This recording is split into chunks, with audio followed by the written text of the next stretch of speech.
Welcome friends. Environmental studies के इस video में आपका स्वागत है।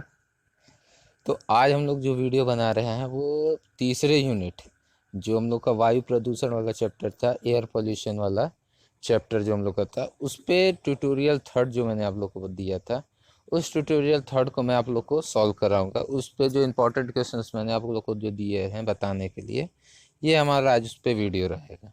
ठीक, क्या हम लोग आज देख रहे हैं?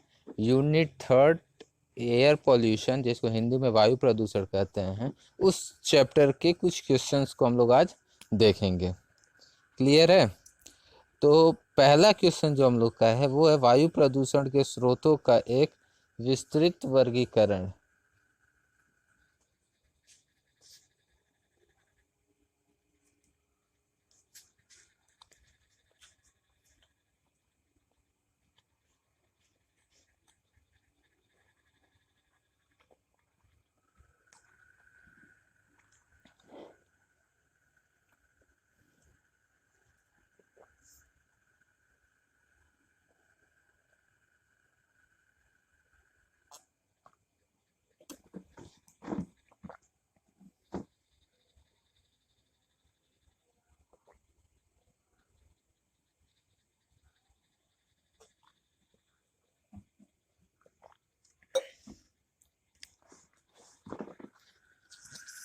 हाँ, जैसा हम लोग क्वेश्चन अभी पढ़े हैं कि वायु प्रदूषण के स्रोतों का एक विस्तृत वर्गीकरण प्रस्तुत करें, कि वायु एयर पोल्यूशन का सोर्स कौन कौन से होते हैं वो देखेंगे, और साथ ही साथ वायु प्रदूषण से मानव जाति तथा पदार्थों पर पड़ने वाले प्रतिकूल प्रभाव पर स्पष्ट करें।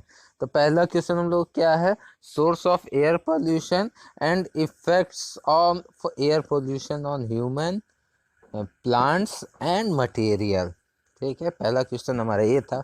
दूसरा क्वेश्चन क्या है? ऑटोमोबाइल प्रदूषण पर एक विस्तृत टिप्पणी लिखिए।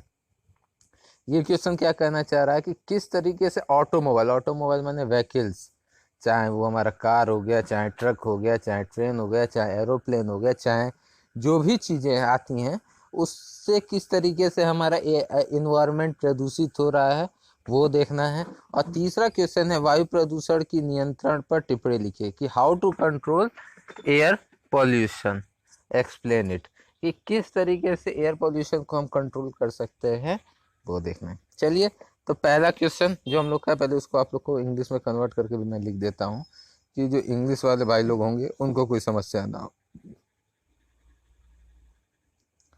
हाँ, तो पहला क्वेश्चन हमारा है question 1।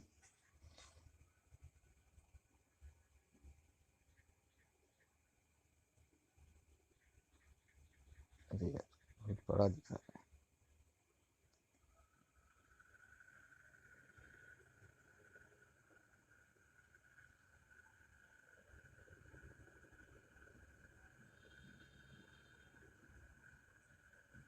Explain the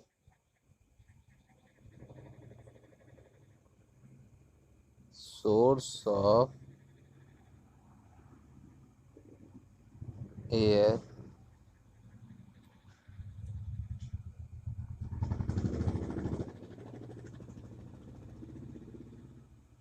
pollution and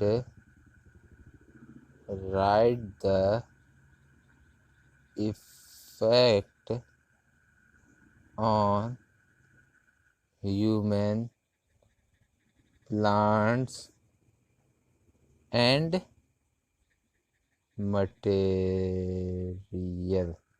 ठीक, explain the source of air pollution and write the effects on human, plants and material. कि source of air pollution, air वायु प्रदूषण के स्रोत तथा उससे मानवों पर, ठीक, पौधों पर और मटेरियल, पदार्थों पर क्या उसका प्रभाव पड़ेगा वो। ठीक, उम्मीद करते हैं इसको आप लोग नोट कर लिए होंगे क्वेश्चन को। चलिए, तब आते हैं हम अपने पहले क्वेश्चन पे। पहला क्वेश्चन हम लोग का सोर्स ऑफ एयर पॉल्यूशन। तो देखिए एयर पॉल्यूशन को हमने दो स्रोतों में डिवाइड किया है। ठीक, एयर पॉल्यूशन को हमने किस में डिवाइड किया, दो सोर्सेज में। पहला हमारा है प्राकृतिक, जिसको नेचुरल सोर्सेस कहते हैं, और दूसरा हमारा होता है मानवीय, ह्यूमन एक्टिविटीज के वजह से, या आर्टिफिशियल उसको हम कह सकते हैं। ठीक, पहला हमारा क्या है, प्राकृतिक है, और दूसरा आर्टिफिशियल कहिए या मानवीय कहिए। ठीक, दोनों बात एक ही है। तो पहला हम लोग देखते हैं प्राकृतिक, कि प्राकृतिक कौन कौन से स्रोत है। तो प्राकृतिक स्रोत कौन कौन सा हम लोग का होता है, हवा का चलना, landslide, volcano, cyclone, lightning, oxidation, carbonation, hydration और टेम्परेचर आदि।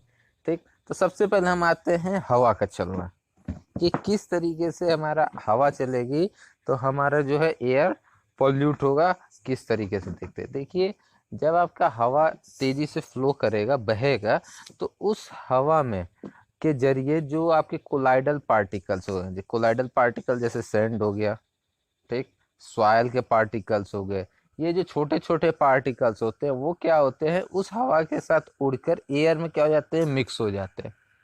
बात समझ रहे हैं आप लोग, कि जब तेजी से आंधी आई मान लीजिए, तो आप लोग देख गौर किए होंगे, जब आंधी आती है तो उस आंधी में धूल भी उड़ती है, उस धूल में आपकी मिट्टी होती है, बालू होते हैं, ठीक, जिसको हम कोलाइडल पार्टिकल्स कहते हैं। ठीक, वो कोलाइडल पार्टिकल्स क्या होते हैं, उनमें मिक्स होते हैं, इसमें, एयर में, और वो एयर में मिक्स होके एयर को क्या कर देते हैं, पॉल्यूट कर देते हैं। आप लोग देखे होंगे कि जब बहुत जोर से हवा चलती है तो आपकी आंखों में क्या, जो मिट्टी जाती है, ठीक, धूल जाती है, ठीक, आपकी विजिबिलिटी कम हो जाती है, उसके वजह से देखने में आपको समस्या होती है।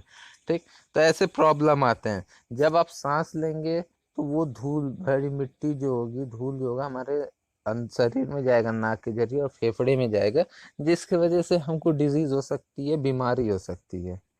समझ रहे हैं बात को आप लोग, कि जब तेजी से हवा चलेगी तो क्या क्या इफेक्ट पड़ेगा। जब तेजी से हवा चलेगी तो उस हवा में के जरिए क्या होंगे, जो कोलाइडल पार्टिकल्स हैं वो वायु में मिक्स हो जाएंगे, एयर में या कहिए या एटमॉस्फेयर में मिक्स हो जाएंगे। ठीक, वो हमारे आंखों में जाके आंखों को हमारे जलन पहुंचाएंगे, आंखों को तकलीफ पहुंचाएंगे। जब हम सांस लेंगे तो वो सांस रिस्पिरेशन सिस्टम के थ्रू क्या हो जाएगा, हमारे लंग्स में चल जाएगा, और वो हमारे लंग्स को क्या करेगा, इफेक्ट करेगा। ठीक, तो ये हो गया हमारा हवा का चलना। देन दूसरा हमारा है लैंडस्लाइड, कि किस तरीके से, अब देखिए लैंडस्लाइड से हमारा एयर पॉल्यूट होगा। देखिए जब लैंडस्लाइड मतलब समझते हैं ना, भूमि का खसकना, भूमि का खसकना मतलब पहाड़ों पे जब अत्यधिक बारिश होती है तो उसमें क्या होता है कि जो पहाड़ की चट्टानें होती है, पहाड़ों की चट्टान क्या हो जाती हैं, एक जगह से खिसक जाती हैं। ठीक, या भूकंप आता है तो वो क्या होती है, हमारी मिट्टी, पहाड़ से जो मिट्टी होती है वो क्या होती है, वहां से सरक जाती है, कट के निकल जाती है। तो वो जब मिट्टी कट के निकलती है, जब लैंडस्लाइड होता है, मिट्टी का कटाव होता है, तो वो ऊपर से तेजी से आके नीचे गिरता है। जब वो नीचे गिरता है तो उस इम्पैक्ट में उसमें से छोटे छोटे particles, small small tiny particles या कोलाइडल पार्टिकल्स आपके क्या होते हैं, एटमॉस्फेयर में मिक्स हो जाते हैं।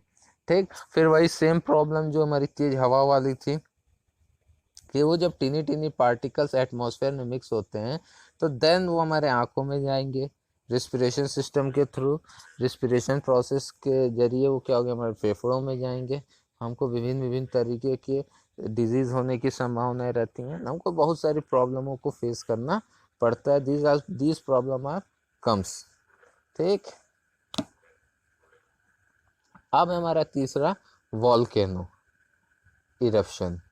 वॉल्केनो इरप्शन का मतलब ये हुआ कि ज्वालामुखी का फटना। ठीक, अब देखिए जब ज्वालामुखी फटेगा, ये इस वाइट पेज लगाना छूट गया लग रहा है, यही समझाते हैं आप लोग को।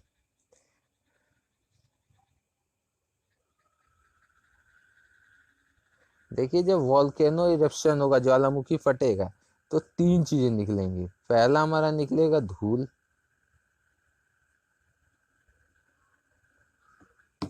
धूल कहिए, सॉरी धूल लिख दिया मैंने, स्मोक।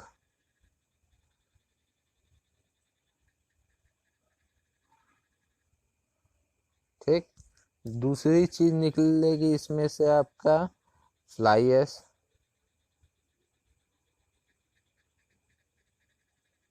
और तीसरी चीज निकलेगी हार्मफुल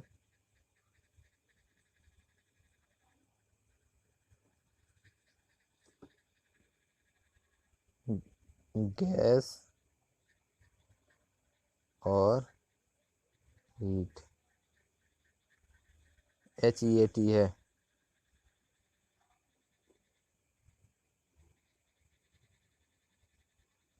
ठीक, ये 3 चीज निकलेगी। तो अब बारी बारी से आते हैं। पहला हमारा क्या है, स्मोक है। स्मोक मतलब धुआं। देखिए जब ज्वालामुखी का विस्फोट होगा तो उस विस्फोट में क्या होंगे, बहुत सारे धुएं निकलेंगे।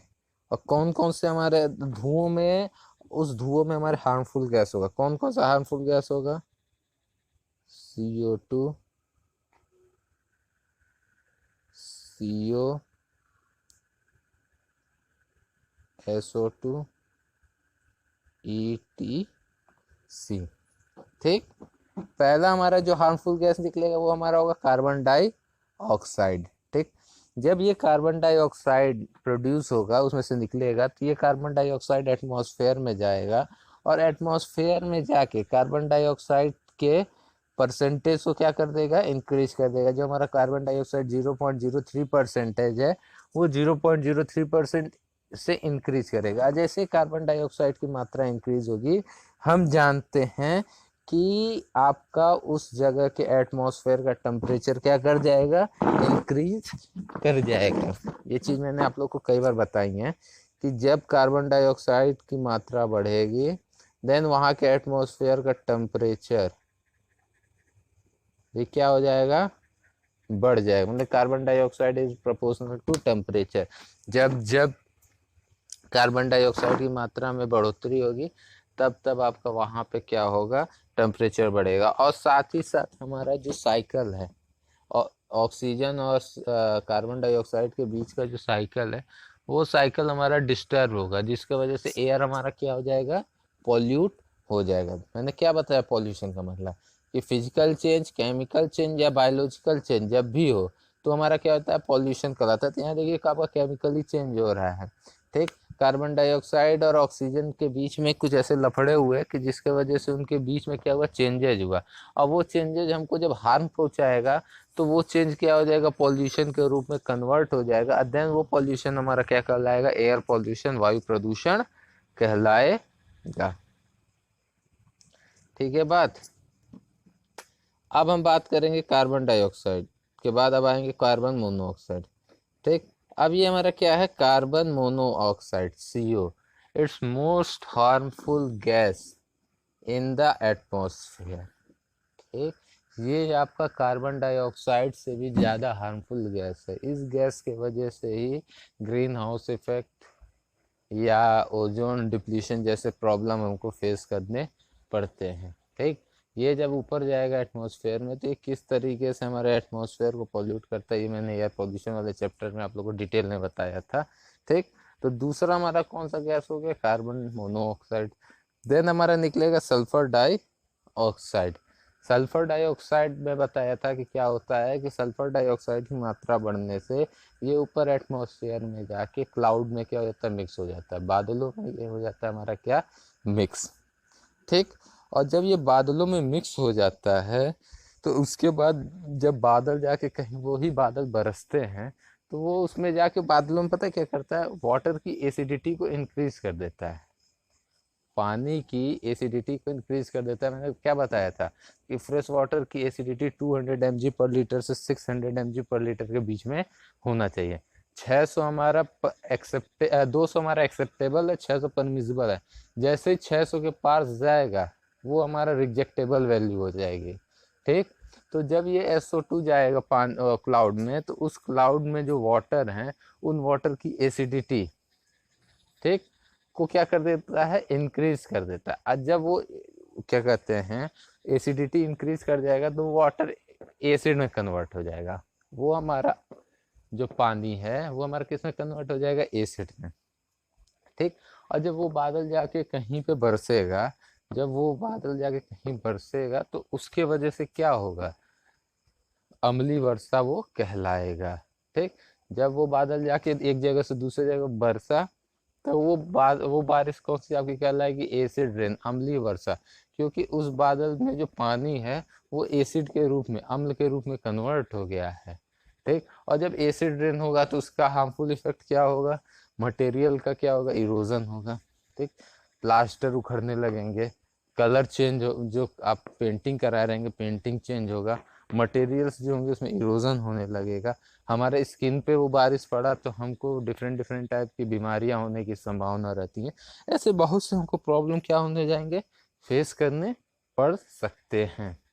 ये प्रॉब्लम हमको क्या हो सकता है, फेस करना पड़ सकता है। तो ये हार्मफुल इफेक्ट हमारा क्या होगा, SO2 की वजह से होगा। तो ये बात अभी हमारे किसकी हुई, स्मोक की हुई। ठीक। अब हम बात करेंगे किसकी,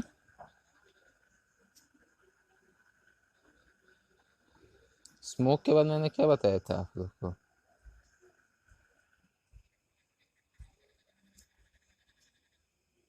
फ्लाइएस।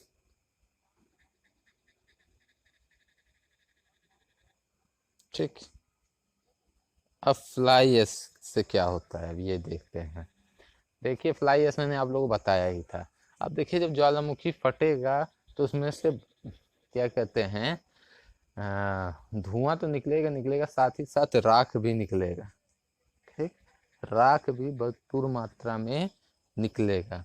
और जब ये राख निकलेगा तो ये राख जाके हमारा क्या होगा, एयर में मिक्स हो जाएगा। एटमॉस्फेयर में जो हमारी वायु है उस वायु में क्या होगा, मिक्स हो जाएगा। और जब वो वायु में मिक्स होगा तो उसकी फिजिकल प्रॉपर्टी को चेंज कर देगा। इस तरीके से वो हमारे आंखों में जलन लाएगा, रिस्पिरेशन प्रोसेस के थ्रू हमारे फेफड़े में जाके हमारे फेफड़ों में चिपक के हमारे फेफड़ों को क्या करेगा, हार्मफुल डिजीज देगा। ठीक। ऐसे हमको बहुत सारे प्रॉब्लम फेस करने पड़ जाएंगे फ्लाई एश के जरिए। जैसे मैंने अभी कोलाइडल पार्टिकल्स में बताया था ना कि हमको क्या क्या प्रॉब्लम फेस करना पड़ेगा, सेम वही चीज़ है इसमें भी कि हमको फ्लाई एश की वजह से कौन कौन से प्रॉब्लम फेस करने पड़ जाएंगे, कौन कौन सी समस्याएं आएंगी, ये सब चीज़ें सेम वही कोलाइडल पार्टिकल वाला केस रहेगा। ठीक। क्लियर है। और तीसरा बताया तुमने हार्मफुल गैसेस या टेम्परेचर। ठीक। तीसरे प्रोसेस में क्या होगा कि जब वॉल्केनो आपका इरप्शन होगा, वॉल्केनो फूटेगा तो उसमें से मैग्मा निकलता है। ठीक। अब वो मैग्मा बहुत ही क्या होता है, गर्म होता है। लावा जो आपका निकलेगा उसमें बहुत हीट होगा। उस हीट की वजह से क्या होगा, आपके एटमॉस्फेयर की जो वायु है वो भी क्या हो जाएगी, गर्म हो जाएगी। ठीक। जो आपकी हवा है, वायु है, वो भी एयर भी क्या हो जाएगी, उसका भी टेम्परेचर इंक्रीज कर जाएगा। जिसके वजह से वहाँ पे रहने वाले जीव जंतु मनुष्यों को क्या होगी, बहुत सारी समस्याएं फेस करनी पड़ेगी। तीसरे पॉइंट को आप लोग ने समझा कि जब ज्वालामुखी का इरप्शन होगा, ज्वालामुखी का विस्फोट होगा तो उसमें से लावा निकलता है। ठीक। जिसको मैग्मा भी हम लोग कहते हैं। जब लावा निकलता है तो उस लावा बहुत हीट होता है। ठीक। उस लावा का टेम्परेचर बहुत ही ज़्यादा होता है। तो जब वो हमारे खुले एटमॉस्फेयर में आएगा तो वो क्या करेगा, एटमॉस्फेयर में जो एयर है उसके भी टेम्परेचर को क्या कर देगा, इंक्रीज कर देगा। इसके वजह से क्या होगा कि आसपास में जो भी हवाएं चलेंगी, ठीक, या जो भी वहाँ का एटमॉस्फेयर रहेगा वो क्या हो जाएगा, ऑटोमेटिक गर्म हो जाएगा। और जिसकी वजह से वहाँ पे रहने वाले लोगों को, जीव जंतुओं को, पशु पक्षियों को, पेड़ पौधों को बहुत सारी प्रॉब्लम फेस करनी पड़ेगी। ठीक है, बात क्लियर है। सॉरी, चलिए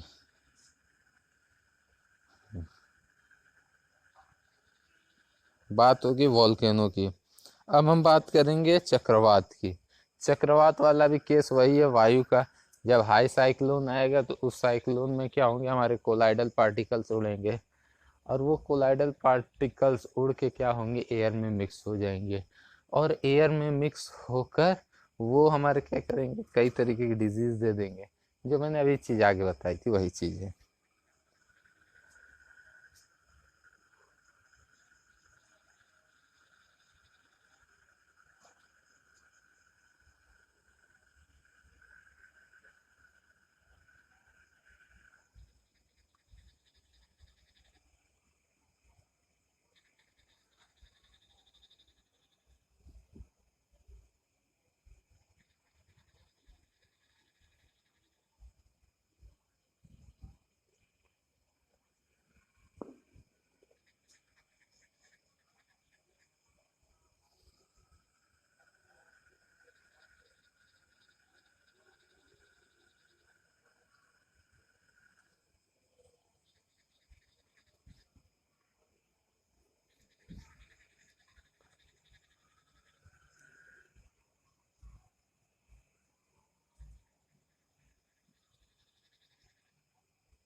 तो बढ़ोतरी होने से क्या होगा, आपको ये चीज़ अभी मैं बताया ही हूँ सब चीज़ डिटेल में, कि जब बढ़ोतरी होगी तो क्या हमको समस्याएं होंगी। ठीक, तो ये सब आपके थे क्या चीज़ के, प्राकृतिक स्रोत, ठीक, नेचुरल सोर्स। अब हम लोग आएंगे आर्टिफिशियल सोर्सेज पे। ठीक, आर्टिफिशियल सोर्सेज में क्या हो गया, मानवीय गतिविधियों में पहला हमारा होता है वनों का कटाव, जिसको इंग्लिश में डिफॉरेस्टेशन कहते हैं। ठीक, वनों का कटाव माने पेड़ पौधों का कटाव। देखिए, जब भी पेड़ पौधे आपके कटेंगे तो उन पेड़ पौधों के कटने के वजह से आसपास के एटमॉस्फेयर में क्या होगा, कार्बन और ऑक्सीजन के बीच का जो बैलेंस है वो क्या हो जाएगा, डिस्टर्ब हो जाएगा। किस तरीके से, पेड़ हमारा क्या होता है, ऑक्सीजन को रिलीज करता है, कार्बन डाइऑक्साइड कंज्यूम करता है, और जो ह्यूमन बींग्स हैं या और जीव जंतु हैं वो क्या करते हैं कि ऑक्सीजन को कंज्यूम करते हैं, कार्बन को रिलीज करते हैं। तो ये इन दोनों के बीच में एक साइकिल चलता रहता है। ठीक, कि पेड़ ऑक्सीजन को रिलीज करेगा ही करेगा। अब जब आपके आसपास में पेड़ की कमी होगी, ठीक, तो हम तो ऑक्सीजन कंज्यूम करते जा रहे हैं, कंज्यूम करते जा रहे हैं, कार्बन डाइऑक्साइड छोड़ते जा रहे हैं, लेकिन सामने ऐसा कोई नहीं है जो ऑक्सीजन रिलीज करे और कार्बन डाइऑक्साइड को कंज्यूम करे। ठीक है, बात तो समझ रहे हैं आप लोग।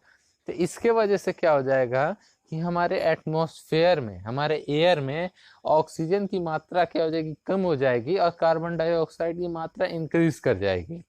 और ऑक्सीजन की मात्रा कम होने पे आजकल देख ही रहे हैं कि कितनी समस्याएं हैं। हमको ऑक्सीजन की जब शरीर में कमी होगी तो हमारा रिस्पिरेशन सिस्टम कमजोर होगा, और हमारी क्या होगी, डेथ होने की प्रोसेस क्या हो जाएगा, बढ़ जाएगा। ठीक, बात का लोग समझे क्या होता है डिफॉरेस्टेशन के बारे वजह से, डिफॉरेस्टेशन की वजह से। देन है ईंधन का जलना, फ्यूल बर्निंग। व्हीकल जब हम चलाते हैं, मूव करते हैं, तो उसमें क्या होता है, पेट्रोल या डीजल क्या होता है, बर्न होता है, या कोयल, या कहीं हम कोयला जला रहे हैं वो भी हमारा ईंधन है, चाहे कहीं केरोसिन जला रहे हैं। तो जब ये सब बर्न होते हैं तो उसमें से हार्मफुल गैसेस, कार्बन डाइऑक्साइड हो गया, सल्फर डाइऑक्साइड हो गया, ये सब क्या होता है उसमें से बाहर निकलता है, कार्बन मोनोऑक्साइड हो गया, ये सब गैसेस बाहर निकलते हैं, और ये हमारे एटमॉस्फेयर को क्या करते हैं, हार्मफुल इफेक्ट देते हैं। ठीक, देन हमारा कंस्ट्रक्शन, निर्माण। किसी भी निर्माण से प्राकृतिक वातावरण डिस्टर्ब होता है। निर्माण में प्रयोग होने वाले कच्चे पदार्थ जैसे सीमेंट इत्यादि ऊष्मा उत्पन्न करते हैं। देखिए, जब कंस्ट्रक्शन होता है तो वहाँ पे क्या होता है, सीमेंट गिरता है, बालू गिरता है, गिल्टी गिरता है, मट्टी गिरता है, तो ये सब क्या होते हैं, कोलाइडल पार्टिकल्स होते हैं। ये कोलाइडल पार्टिकल्स मिक्स हो जाते हैं एयर में, और कोलाइडल पार्टिकल एयर में मिक्स होते हैं, मैंने अभी बताया क्या होता है। साथ ही साथ सीमेंट जब वाटर के संपर्क में आता है तो वो हीट जनरेट करता है, उष्मा निकालता है, तो उस उष्मा की वजह से भी आसपास के एटमॉस्फेयर में टेम्परेचर क्या हो जाता है, बढ़ जाता है। ठीक, देन चौथा है ढाना, डिमोलिशन। डिमोलिशन, जब आपके पुराने मकान हो या कोई स्ट्रक्चर हो, जब उसको गिराया जाता है तो उसके वजह से भी एयर हमारा क्या होता है, पॉल्यूट होता है। जब गिराएंगे तो वहाँ पे क्या होगा कि कोलाइडल पार्टिकल्स निकलेगा, फिर वो एयर में मिक्स होगा, उसके वजह से एयर हमारा क्या होगा, पॉल्यूट हो जाएगा। ठीक, देन हमारा वाहन, जब व्हीकल्स मूव करेंगे तो उसमें से स्मोक्स निकलेगा, धुआं, धुआं निकलेगा तो वो हमारे एटमॉस्फेयर को पोल्यूट करेगा। देन हमारा आता है इंडस्ट्री। इंडस्ट्री एक सबसे बड़ा सोर्स है एयर पोल्यूशन का। व्हीकल के बाद कोई सबसे बड़ा सोर्स है एयर पोल्यूशन का तो हमारा है इंडस्ट्री। इंडस्ट्री किस तरीके से, कि जब इंडस्ट्री में हम रॉ मटेरियल को करने के लिए ईंधन जलाते हैं, ठीक, या अदर कोई भी प्रोसेस में, तो वहाँ पे क्या होता है, वहाँ पे क्या होता है कि स्मोक, धुआं निकलता है। वो धुआं हम क्या करते हैं, चिमनी के जरिए सीधा एटमॉस्फेयर में ले जाकर रिलीज कर देते हैं, और उस धुएं में क्या होता है, हार्मफुल गैसेस होते हैं। जिन हार्मफुल गैसेस की वजह से हमारा एटमॉस्फेयर क्या हो जाता है, पॉल्यूट हो जाता है, दूषित हो जाता है। उसके बाद से हमारा आता है कृषि संबंधी, एग्रीकल्चर। एग्रीकल्चर की वजह से मैंने कई बार बताया किस तरीके से, जैसे सबसे बढ़िया एग्जांपल मैंने दिया था पराली का, कि जब खेत में गेहूं और चावल जब वो हो जाता है तो उसमें जो बाकी पार्ट बचे धान के या उसके गेहूं के जो पार्ट्स रहते हैं उसको वो क्या करते हैं, जला देते हैं। ठीक, तो वो उसके वजह से देन विस्फोट, एक्सप्लोजन की वजह से हमारा एयर पॉल्यूट होगा। ठीक, तो ये सब हमारे कारण हैं एयर पॉल्यूशन के। ठीक, कौन से सोर्स हैं ये हमारे मानवीय या आर्टिफिशियल सोर्स है।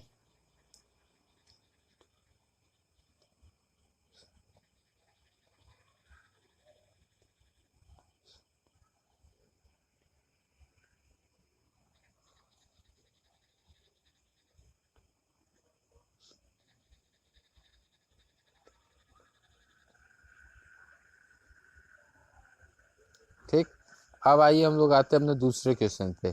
ऑटोमोबाइल प्रदूषण पर एक विस्तृत टिप्पणी लिखें। क्वेश्चन 2 क्या है, अगर इसको इंग्लिश में हम कन्वर्ट करके लिख दें,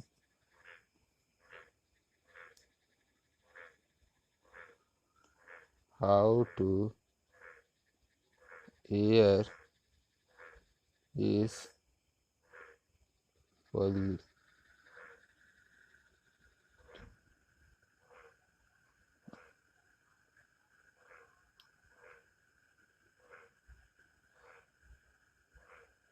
polluted by ऑटोमोबाइल।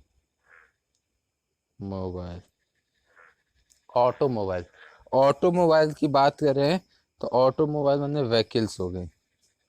ये व्हीकल्स से किस तरीके से हमारा एयर पॉल्यूट हो रहा है। अब व्हीकल्स में आपके क्या क्या आ सकते हैं, कार आ गया, ट्रक आ गया, ठीक, ट्रेन आ गया, एरोप्लेन, मतलब जितने भी मूविंग चीज हैं, ठीक, जो शिप हो गई, ये सब ऑटोमोबाइल में आते हैं। अब होता क्या है कि जब आप उसको मूव कराने के लिए या तो पेट्रोल या तो डीजल मतलब ईंधन फ्यूल का यूज करते हैं। और जब उस फ्यूल का यूज करते हैं तो उस फ्यूल क्या होता है, बर्न होता है अंदर। और जब वो बर्न होता है तो वो स्मोक देता है, धुआं देता है। ठीक, तो उस धुएं में मैंने पहले बताया कि आपके हार्मफुल गैसेस होते हैं, चाहे वो कार्बन डाइऑक्साइड, चाहे वो सल्फर डाइऑक्साइड, चाहे कार्बन मोनोऑक्साइड। ठीक, ये सब गैसेस उस पर क्या होते हैं, प्रेजेंट रहते हैं। ठीक, और इन गैसों की वजह से मैंने बताया कि कार्बन डाइऑक्साइड के वजह से हमारा क्या होगा, इन्वायरमेंट में कार्बन और ऑक्सीजन का बैलेंस बिगड़ जाएगा। ठीक, उसके साथ ही साथ वहाँ पे आसपास का टेम्परेचर इंक्रीज कर जाएगा। कार्बन मोनोऑक्साइड की वजह से मैंने बताया ओजोन में डिप्लीशन या उसके साथ साथ ग्रीन हाउस इफेक्ट जैसे प्रॉब्लम फेस करने पड़ जाएंगे। और सल्फर डाइऑक्साइड की वजह से एसिड रेन होता है। ये चीज़ मैंने डिटेल में बताई कि क्या किस वजह से कैसे होता है। ठीक, तो ये सब प्रॉब्लम फेस हमको करने पड़ते हैं। अब देखिए गवर्नमेंट ने भी इससे बचने के लिए तरीका क्या निकाला। ठीक, कि पेट्रोल और डीजल बर्न करके ज़्यादा स्मोक देता था, इसलिए हमने क्या किया, सीएनजी, कंप्रेस्ड नेचुरल गैस का यूज़ करना शुरू किया। ठीक, अब ये देखिए धीरे धीरे इसके बढ़ते जा रहा है। पहले हमने ऑटो में यूज़ किया, अब देखिए हमारे फोर व्हीलर में भी आ रहा है, सीएनजी से फोर व्हीलर भी चलने का हो गया। ठीक, तो धीरे धीरे हम उस पर सुधार ला रहे हैं। ठीक, हमारी ट्रेन पहले कोयले से डीजल पेट्रोल पे आई, अब हम उसको क्या किए, इलेक्ट्रिक पे कर दिया। जब इलेक्ट्रिक पे किया है तो क्या कहते हैं कि स्मोक्स का प्रॉब्लम हमारा क्या हो गया, समाप्त हो गया है। समझ रहे हैं बात को ना, किस तरीके से गवर्नमेंट इन सब चीज़ों पे क्या कर रही है, कंट्रोल लगा रही है। तो ऑटोमोबाइल की वजह से बहुत सारी हमको प्रॉब्लम फेस करनी पड़ती है, चाहे एटमॉस्फेयर में कार्बन डाइऑक्साइड की बढ़ोतरी से टेम्परेचर इंक्रीज करना, चाहे सल्फर डाइऑक्साइड की वजह से एसिड रेन होना, चाहे कार्बन मोनोऑक्साइड की वजह से प्रॉब्लम फेस करना, चाहे और भी जो उसमें हार्मफुल गैसेस होती। ठीक, अब उसके वजह से हमको कई तरह की बीमारियां भी होने की संभावना रहती है, क्योंकि वो जब हार्मफुल गैस, ठीक, कार्बन डाइऑक्साइड रिस्पिरेशन सिस्टम के थ्रू, ठीक, वो हमारे अंदर जाएगा तो अंदर जाके वो हमको क्या करेगा, नुकसान ही पहुंचाएगा।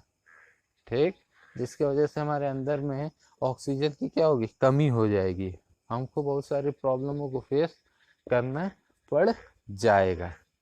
ठीक, तो ये हमारा दूसरा क्वेश्चन क्या हो गया आंसर। अब हम लोग आते हैं वायु प्रदूषण की नियंत्रण पर टिप्पणी लिखें। ठीक, कि हाउ टू कंट्रोल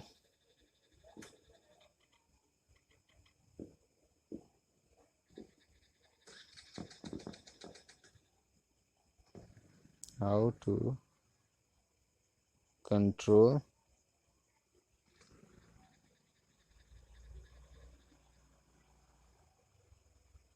पॉल्यूशन, कि वातावरण को प्रदूषित होने से या हवा को प्रदूषित होने से हम किस तरीके से कंट्रोल कर सकते हैं, वो चीज देखते हैं।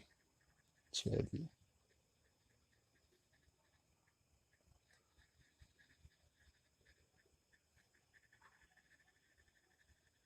देखिए यहाँ मैंने इसलिए लगा दिया, आप लोग स्क्रीन शॉट इसका लेना होगा तो ले लीजिएगा।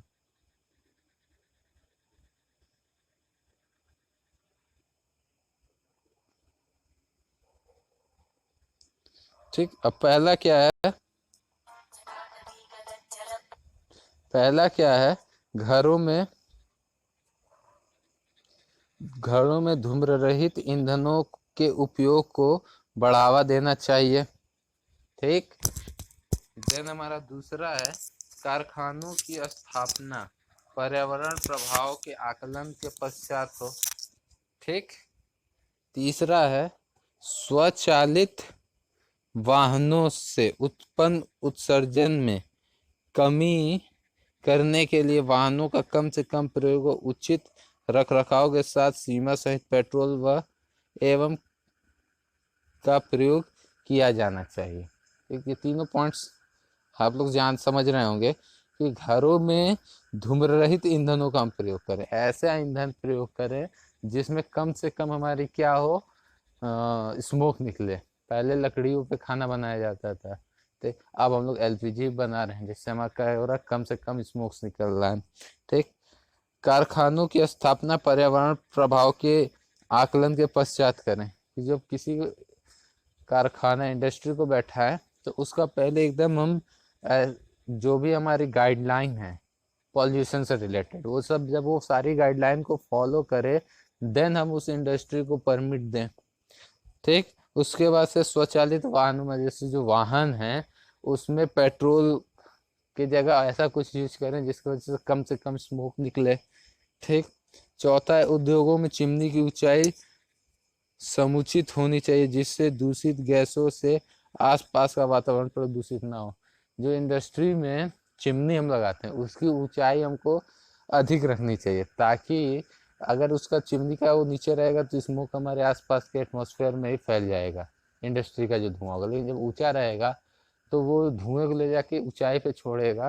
ठीक, तो वो एटमॉस्फेयर में ऊपर की तरफ निकल जाएगा, वो आसपास के वातावरण में नहीं फैलेगा, हमारे घर में या ऐसे वो नहीं आएगा।